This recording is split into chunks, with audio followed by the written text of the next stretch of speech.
জীবনে এমন কিছু মুহূর্ত থাকে যেগুলো সারা জীবন মনে রাখার মতো, হোক সেটা সুখ অথবা দুঃখ, যে কোনো একটা। সেরকমই আজকে একটা আমার মেমোরেবল ডে বা বেস্ট ডে তোমাদের সাথে শেয়ার করব, আলহামদুলিল্লাহ আগেই বলে নিচ্ছি। তো hello everyone, this is me Israt Ishika and welcome back to my video.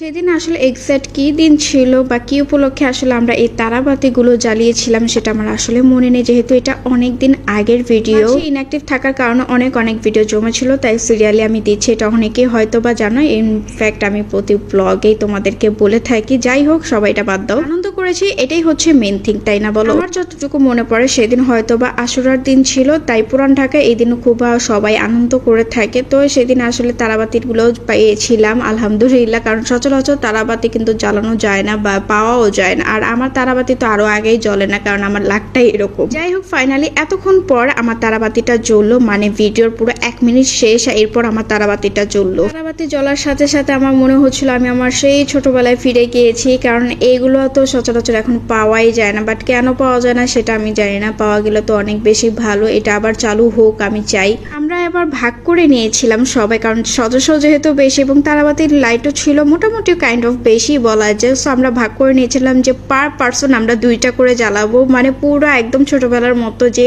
এই তুমি এই কয়টা জ্বালাবে ওই কয়টা, মানে সবাই সমান ভাগ করে নিয়েছিলাম আমরা। তো আমার ভাগে 2টা জ্বালানো তো শেষ, অনেক কষ্ট করে 2টা জ্বালিয়েছি, কারণ অনেকক্ষণ ওয়েট করা লাগছে। দেন আমার পর সিরিয়ালে আসেন নাবিলার, মানে আমার ছোট ননদের। এখানে বলতে পারো আমাদের মডেল থাকে 1জন এবং ভিডিও করার মানুষ থাকে 3-4 জন। আমরা ক্যামেরাম্যান ছিলাম, একজন ভিডিও বানাচ্ছিলাম, একজন রিলস বানাচ্ছিলাম, আর আরেকজন পিকচার নিচ্ছিলাম। সো সবাই মিলে আমরা হচ্ছে ক্যামেরাম্যান, আর মডেল থাকে 1জন। সেখানে নাবিল আবার 2টা একসাথেই করেছিল, তার কারণে তার একবারে কিন্তু ডান্স শেষ, কারণ তার 2টা অলরেডি ঝুলে ফেলেছে। এখন আসে সিয়াম আবার চালাকি করে কিন্তু পিচ্চিদের ভাগটাও নিয়ে নিচ্ছিল। হিসাব করতে গেলে সিয়াম কিন্তু অনেকগুলো জ্বালিয়েছিল, কারণ পিচ্চি পার পার্সনও 2টা পেয়েছে, মাইজার 2টা, হুসাইফার 2টা এবং তার 2টা। সো তো অলরেডি সে 6টা কিন্তু তারাবাতি পেয়ে গেছিল। তো এখানে সে একদিক দিয়ে চিটিং করে বেশি তারাবাতি পেয়েছিল, বাট পিচ্চিদের জন্য ওর একটা সেফটি ইস্যু ছিল, তাই আর কি বড়রা আমরা হেল্প করছিলাম। তো একদিক দিয়ে আবার ঠিকও আছে, আমরা মেনে নিয়েছিলাম, ঠিক আছে যাও জ্বালাও,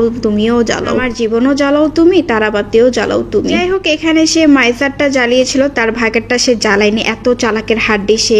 নেক্সট সিরিয়ালে আসে আমাদের লাল্লা গুড্ডু। বাই দ্য ওয়ে, লাল্লার নামটা কিন্তু আমরা আমাদের বাড়ির মানুষজন খুব ভালোবেসে তাকে ডাক দিই, তার আসল নাম কিন্তু লাল্লা না। যাই হোক, আমরা সবাই ওকে লাল্লা বলেই ডাকি। আমরা এখানে পার পার্সন 2টা করে নেওয়ার পরও এক্সট্রা অনেকগুলো থাকে, সো এই এক্সট্রা গুলো লাল্লা জ্বালায়। আর লাল্লার পরে আরো সিরিয়াল আছে, সো এখনই শেষ না। নেক্সট সিরিয়ালে আসে হুসাইফা। তো আমার গুড্ডুটা একদম ছোট, তাই তাকে হেল্প করার জন্য তার নিনিমাই বেস্ট ছিল। অনেক বেশি ভয় পায় আগুন টাইপের জিনিসপত্র, তো ওর জন্য আসলে ওর নিনিমাই বেশি ভালো ছিল, কারণ ও তার নিনিমাকে খুব বেশি ভরসা করে এবং বিশ্বাস করে, তাই তার নিনিমাই গিয়েছিল তাকে নিয়ে। তো তার ভাগের একটা সে তার নিনিমার সাথে শেয়ার করে, আর আরেক ভাগ সে তার বাবার সাথে শেয়ার করে। সো এইভাবে তার কিন্তু 2টা তারাবাতি শেষ জ্বালানো। আমাদের যদি বিহাইন্ড দ্য সিন দেখাই তাহলে আমাদের এই অবস্থা, মানে চারিদিকে আমরা মানুষদের ভরা একদম চিয়ার আপ করছিলাম। সো অনেক ভালো একটা ফিলিংস কাজ করছিল। যাই হোক, লাইফে আসলে সুখ দুঃখ 2টা মিলানোই থাকে, বাট আমরা ব্লগে যেটা দেখাই সেটা অলওয়েজ সুখ টাইপেরই থাকে, বাট বিহাইন্ড দ্য সিনেও কিন্তু আমাদের দুঃখ থাকে, যেটা আমরা শেয়ার করি না। যাই হোক, পজিটিভলি সবাই অবশ্যই নেবে এবং সবাই আমাদের জন্য দোয়া করবে যেন আমরা অলওয়েজ এরকম হ্যাপি থাকি। যাই হোক, নেক্সট ডে আমরা চলে যাই মেলা, যেটা কোনো ধরনের ক্লিপস আমি নিতে পারিনি। জাস্ট আসার পর আমরা কি শপিং করেছি এটা একটা শর্ট ক্লিপস আমি নিয়েছিলাম, সো এটাই অ্যাড করে দিলাম তোমাদের সাথে। সবাই অবশ্যই মাশাআল্লাহ বলবে এবং আজকে এ পর্যন্ত। সবাই সুস্থ থাকো এবং আমাদের জন্য দোয়া করো সবাইকে। আল্লাহ হাফেজ।